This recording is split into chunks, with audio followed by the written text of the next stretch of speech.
Olá, bem-vindos a mais um programa Fechamento. Meu nome é Sérgio Lírio, eu estou aqui ao lado da Thaís Reis Oliveira. Thaís. Olá, gente, tudo bem? Tudo bem?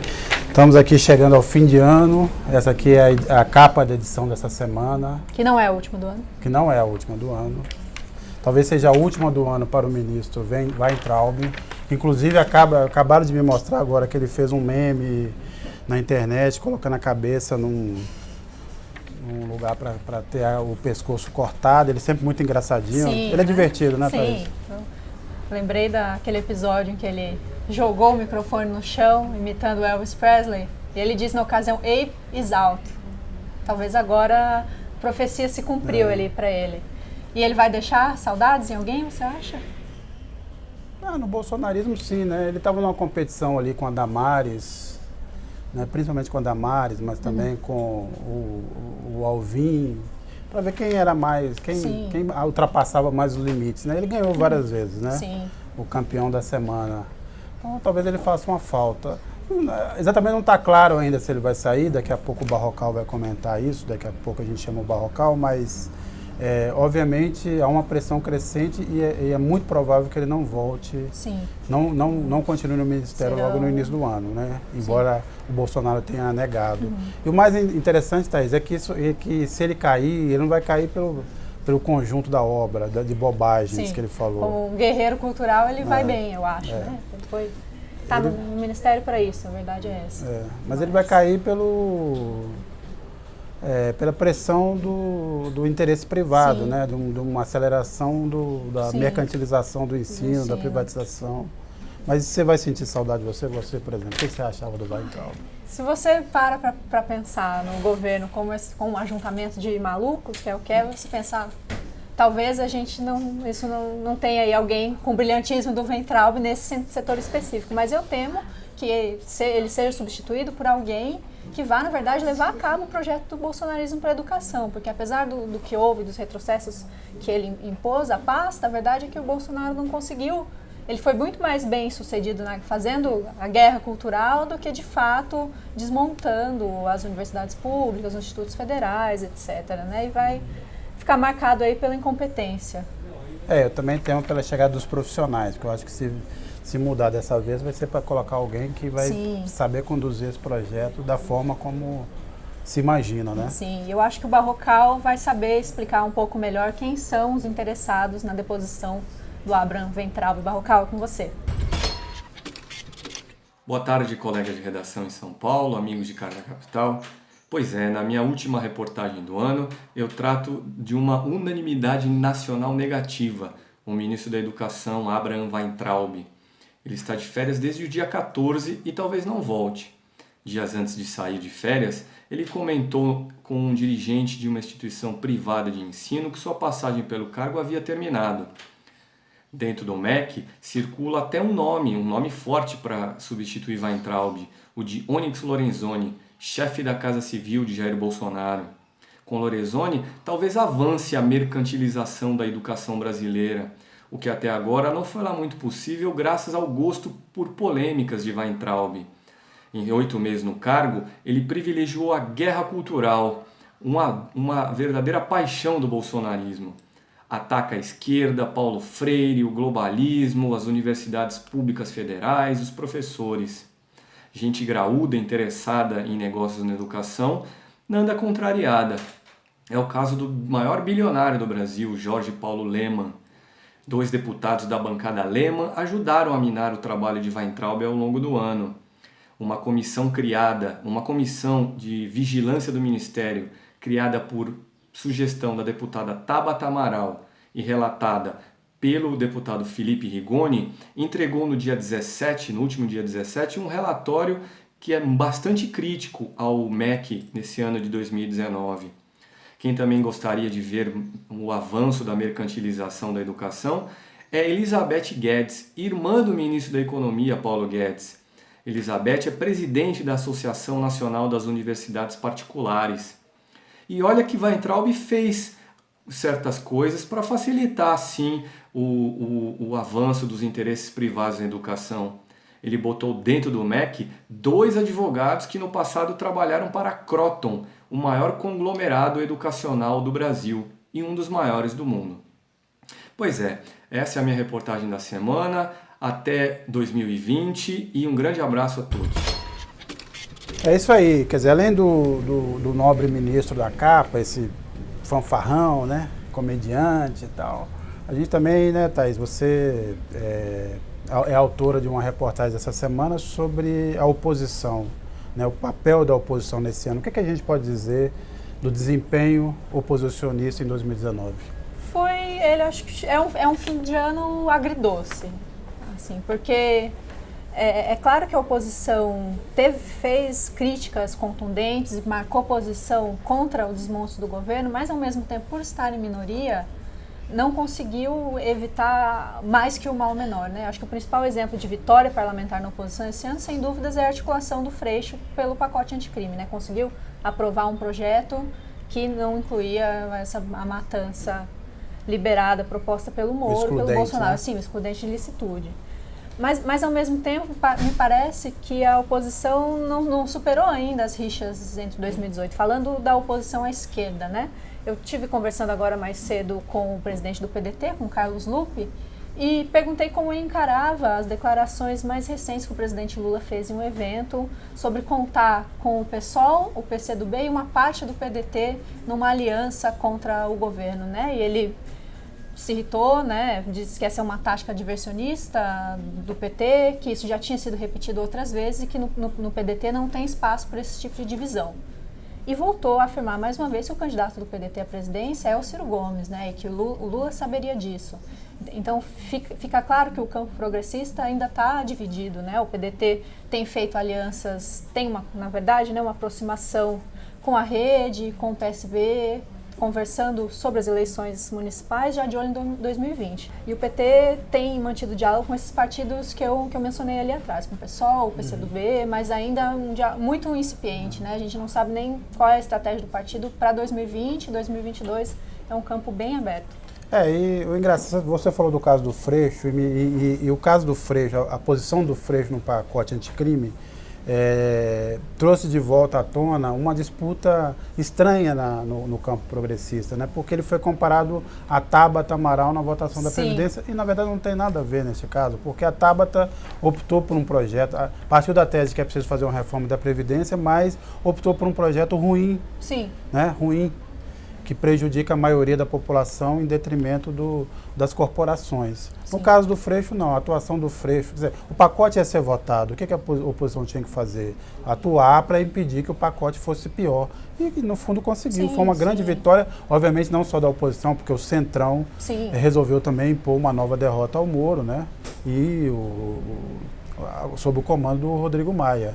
Mas a posição da oposição, quer dizer, o desempenho da oposição e do Freixo foram importantes nesse caso. Agora, eu acho que, de certa forma, a oposição ficou assistindo de camarote, né? Porque, na verdade, todas as crises que a gente viveu nesse ano foram frutos do próprio governo. Quer dizer, a autofagia do próprio governo, né? Seus problemas, a sua loucura, a sua mínimo falta de senso de lugar, né? Exato. Então, eu acho que, obviamente, o Bolsonaro acaba um ano com uma imagem muito desgastada, né? É o presidente mais mal avaliado num primeiro ano de mandato, mas isso não se reverteu numa mobilização progressista à esquerda, né? Não tem. Eu acho que houve também uma dificuldade, primeiro, de apresentar uma saída para o projeto que a gente está vivendo. Acho que não houve projetos apresentados pelo PT em relação ao emprego, o PCdoB apresentou também um projeto de reforma tributária que vai competir com esse projeto liderado pelo deputado Baleia Rossi, mas isso não virou um debate, né? Foi esse plano de empregos em específico foi bastante pouco discutido, teve alguns problemas, né, de divulgação, e em relação à reforma tributária parece que vai pelo mesmo caminho. Então, eu acho que além de pensar em estratégias para mobilizar as pessoas de fato, porque as ruas ficaram vazias, apesar da insatisfação com o Bolsonaro ser bastante difusa, é preciso também tentar emplacar um discurso que seja sedutor e coerente em relação aos problemas que a gente está vivendo, né? O IPEA saiu no início da semana uma pesquisa bem interessante do IPEA que mostrou que os mais pobres são, na verdade, os únicos a perder renda em 2019, né? No primeiro ano do Bolsonaro. E, ao mesmo tempo, esse empobrecimento não se consegue canalizar a dificuldade cotidiana em reação, né? Agora nós temos 2 pontos para 2020, né, Thaís? O primeiro é o seguinte, obviamente desenha-se uma melhora tímida, mas uma melhora do ciclo econômico, né? A gente vai sair desse patamar de 1% e deve se aproximar dos 2%, ainda não se sabe.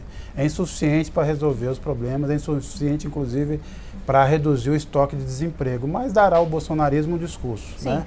Ao mesmo tempo, o bolsonarismo terá mais dificuldades com a agenda no Congresso, porque ela é mais complexa, né?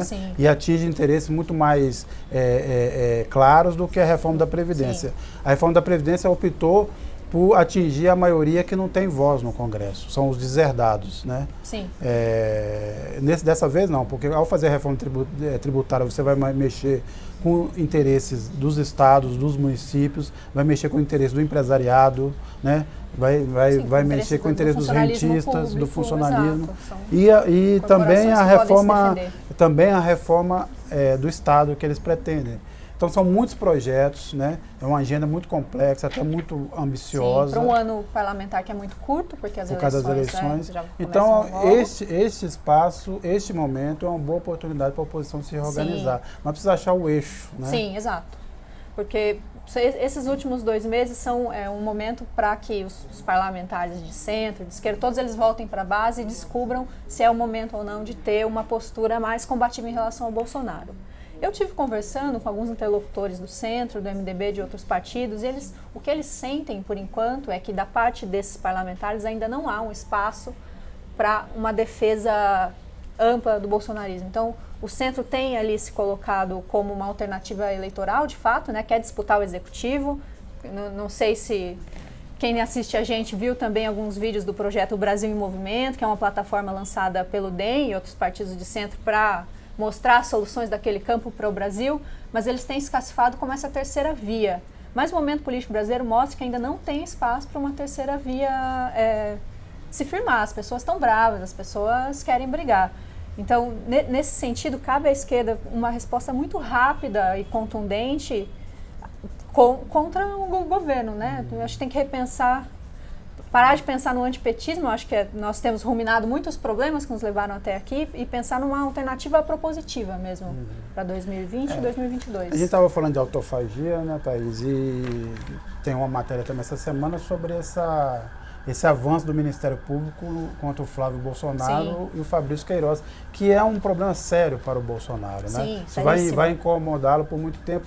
E no pano de fundo dessa disputa tem uma briga no seio bolsonarista, porque na verdade o Bolsonaro atribui ao Witzel todos os problemas que a família vive no Rio de Janeiro nesse momento. Não sei se é justo ou não, mas o Witzel essa semana resolveu chutar o balde, como se diz, ele tem se ensaiado ao centro, né? O Witzel também está correndo com os interesses dele. Acusou o Bolsonaro, quer dizer, comparou o Bolsonaro ao Hugo Chávez, ao Alberto Fujimori, né?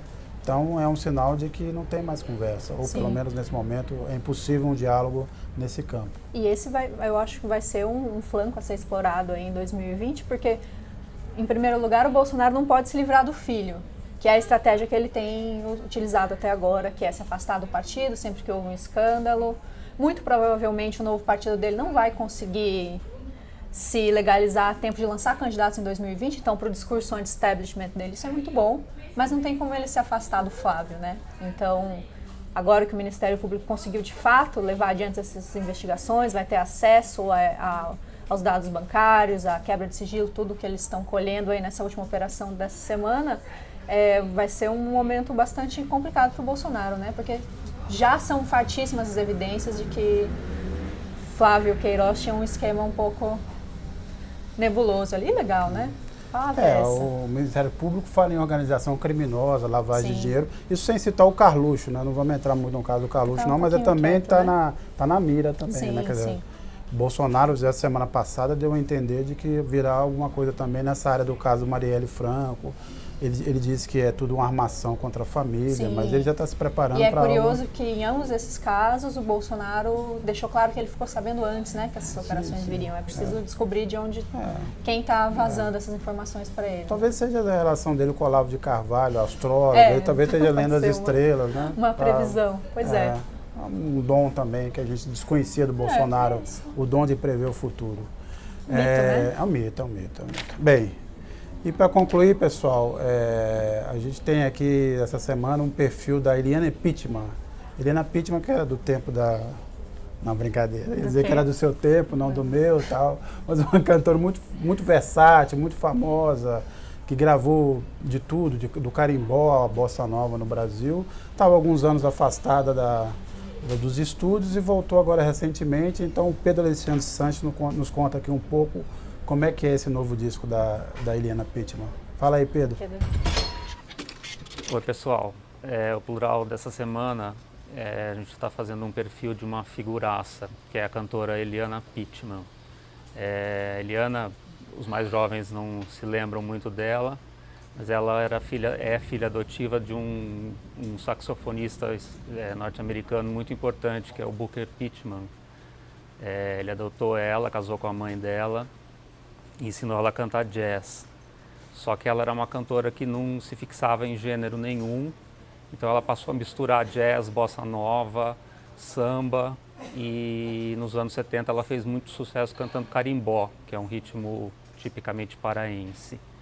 Em 78 ela parou de gravar, ficou 17 anos, gravou só 2 CDs num período bem longo, e agora ela está de volta lançando um disco novo 17 anos depois. A gente faz um perfil dela, entrevista ela, no site vai ter a versão completa da entrevista também. É isso por essa semana, a gente volta no ano que vem. Esse foi mais um fechamento, até a próxima edição e obrigado pela audiência. Até mais.